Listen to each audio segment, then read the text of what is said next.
Welcome back to Algebra 1. So we're going to take a look at another way of solving quadratic equations, and they have a very specific form to them. They don't have an x, they do have an x squared. So in these particular type of problems, we can actually move everything away from the x and then take the square root. One thing we always have to be watching out for is how many solutions something has. And I can't take the square root of a negative number. So if I end up with this d on this side here being a positive number, I have two solutions. They're going to be positive and negative, square root of whatever that number is. If I have d is 0, the solution is 0 because the square root of 0 is only 0.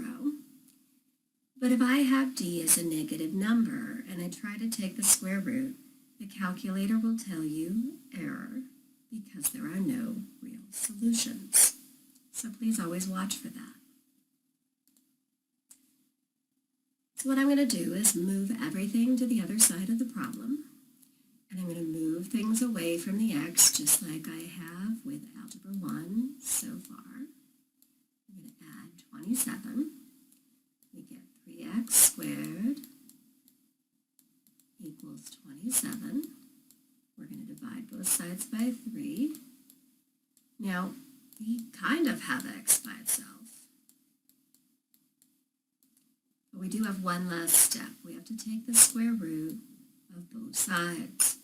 And when we do that, there's a positive 3 and a negative 3. So I usually write that as plus or minus 3.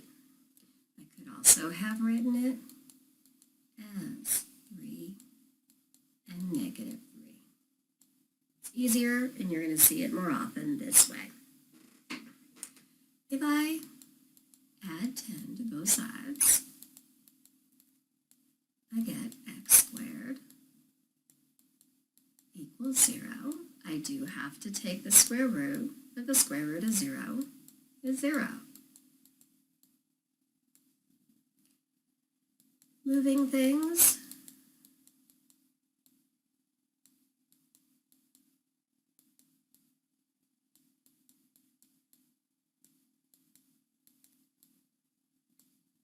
I do have to divide by a negative, and I have x squared equals negative 1. What's the square root of negative 1? The calculator is going to tell you error, and it's no real solutions.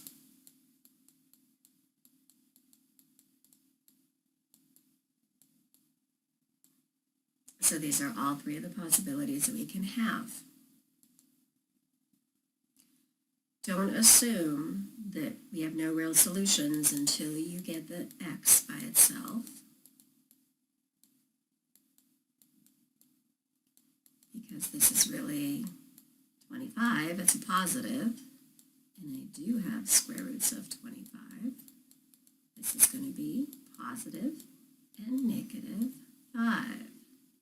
If you do not tell me positive and negative, you've got it half wrong.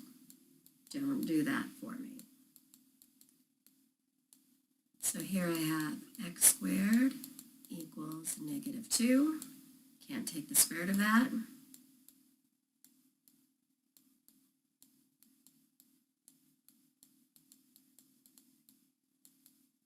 So right now we have no solutions. When I add 15 to both sides, I get 4x squared equals 0. Yes, I can divide 0 by a number. I still get 0. And the square root, both sides. There's no positive or negative to 0, and that's why there's only one solution. Sometimes I'm going to ask you to grab a calculator on these. So as I start moving things over, 14 to both sides, I get 28. I'm going to divide by 4. I get x squared is 7, taking the square root. I don't know the square root of 7, so you're going to grab a calculator. You do know it's going to be positive and negative. Because I get 2.645, and it continues, I take this number to decide if this one gets rounded, and it's going to be 2.65. Rounding to the nearest hundredth. Watch what they're asking for. On those ones, you will grab a calculator, but not until you get it to the point where you're taking the square root. I do know I have two solutions. I know they're going to be positive and negative. 3.316. 3.316 becomes 3.32. Now I can have a number here that I also need to move. So I'm going to move the 2 over.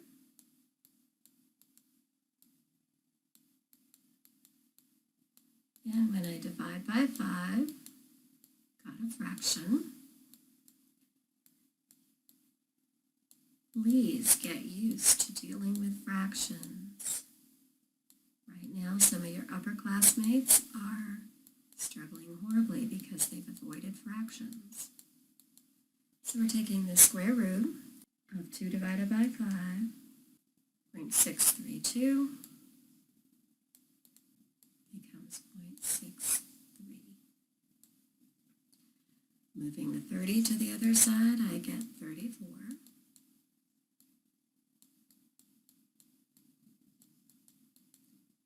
Dividing by 3. If you divide this right now, you're going to get a decimal. If you do not keep track of that, you're going to end up with more rounding error. So I'm going to keep this as 34 divided by 3. I'm going to take the square root of that entire thing. 2.828 becomes 2.83. That's what we're doing. So you have an assignment on Google Classroom, and make sure you PM me if you're having any issues with it. And have a good day.